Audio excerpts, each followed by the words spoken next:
What's up, guys? Welcome to Supply Checks. I'm Jeff, and this is your SoCal fishing forecast for Thursday, April 25th. Quick look at our 10-day here. As you can tell by the gloomy weather we've had outside, the old eddy has been blowing. So, not hurting the water temps, but definitely getting some outside wind here. And it looks like most of our cloud cover is going to end here on Saturday. But we're going to end up with a little bit of a blow as we come through the weekend here. So let's take a little dive into our wind chart here from Windy. And as you tell here, Thursday, still got more west wind on the lighter side. And then as we move into Friday, things definitely ramp up a bit.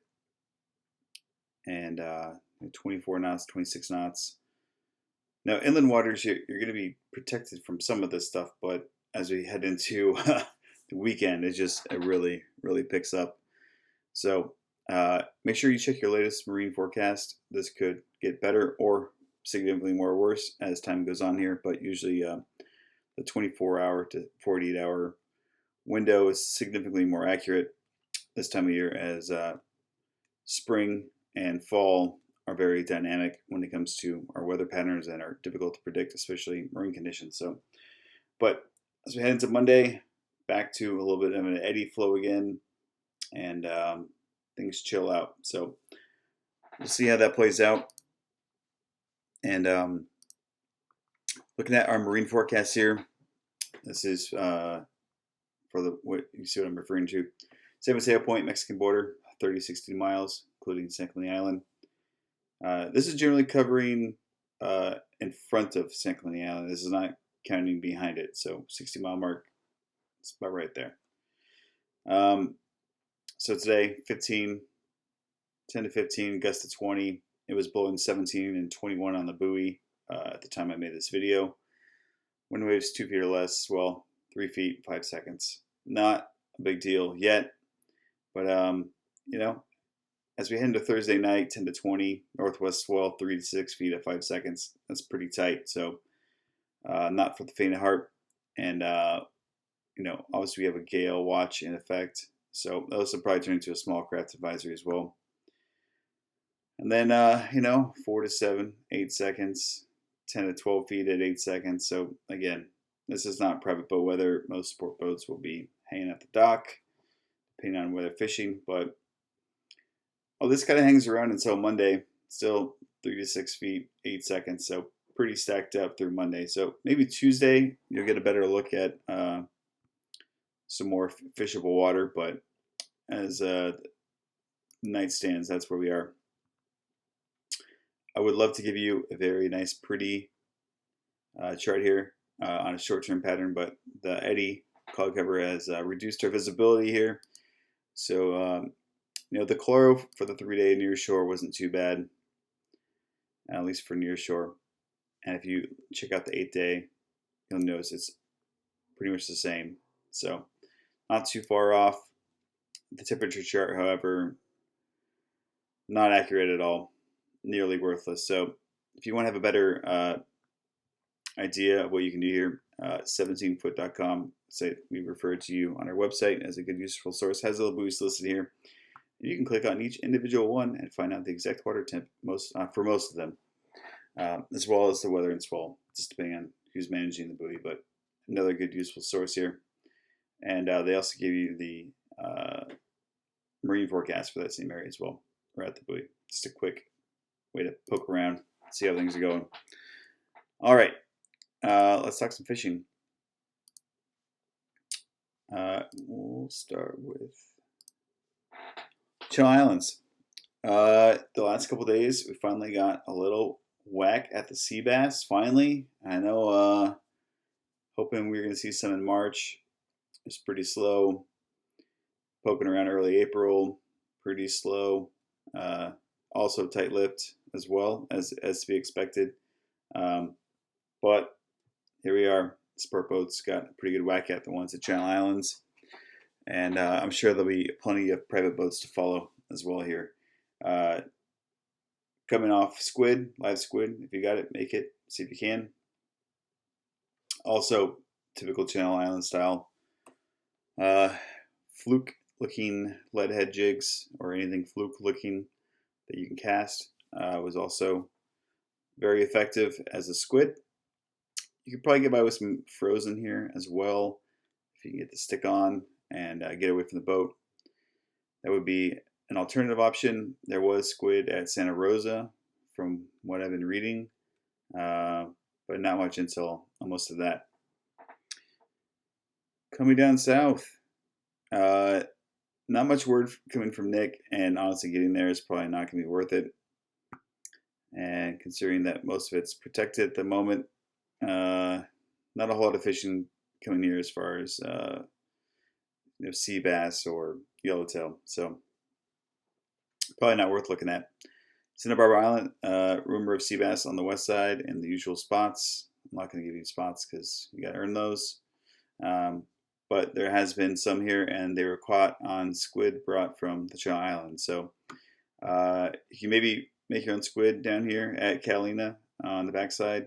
But I believe you're coming to a full moon here, so might be a little tough to make it in the dark again. But I love having live squid, but sometimes you just can't get it. So make sure you're prepared with some frozen as well. Catalina, there's been a good little run of sea bass through here. They are not really the big ones. Most of them are juvenile, right near the border of that 28-inch legal size limit. I know James, one of our subscribers, caught his first legal one there last week, so stoked for him to do it on his own boat. And yeah, there is squid there, so usually they're not far from the lunchroom. As always, San Clemente Island got looked at. Seems like status quo from when I went and fished it. Good sign of very spooky yellows on the front side by Gold Bluff to Persane. No signs in Pyramid Cove. No signs at the dunes. No signs of squid anywhere. So this is going to take a little bit longer to kick off here for those yellows. But eventually it will, as long as the seals don't give us hell.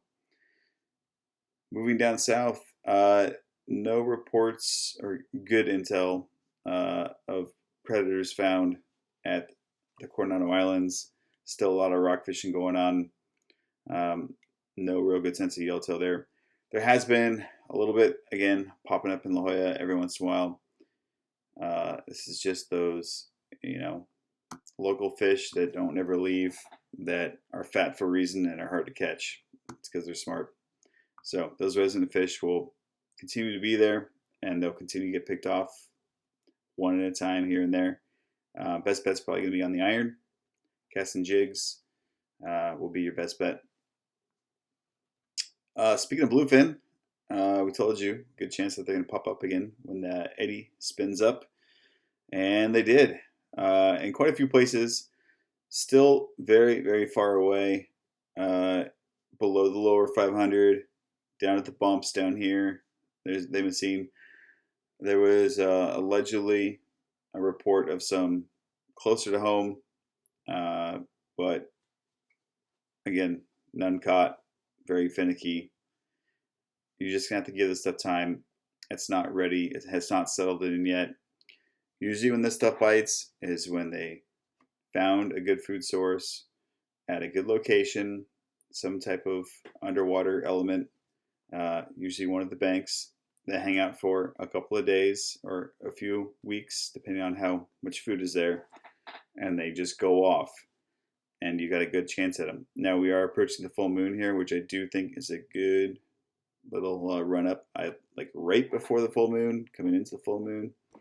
It's usually a good ramp to catch them, and then after the full moon, it gets a little tougher. So, especially for the night bite, just that little ramp up into the full moon always seems to energize them just a little bit more. But until these fish are closer and settled in on a food source, on a piece of structure, they're gonna bounce around a lot. It's gonna like whack-a-mole. You never know where they're gonna pop up. You spend a lot of money driving around in gas looking for them, with very, very inconsistent results. So that's just the nature of springtime fishing and fishing offshore fish. So it is what it is. Like most of you, I will not be on the water this weekend. If all goes as well, we picked up a little project boat, and we'll be doing some more private boat-oriented videos as I put this thing together.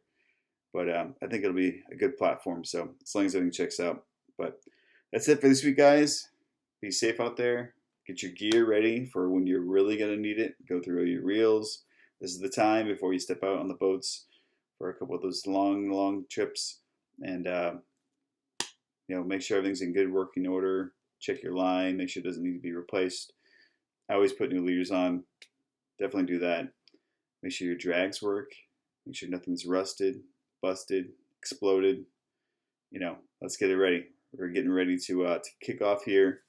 Like I said, Memorial Day is my official green flag. Go for the season. So we should hopefully see some more consistent fishing as we approach that date. So that's it for this week, guys. Be safe. Hey, thanks for watching. Make sure you subscribe to the channel and check out our website and online store at chasingprojects.com. And make sure you share the stoke.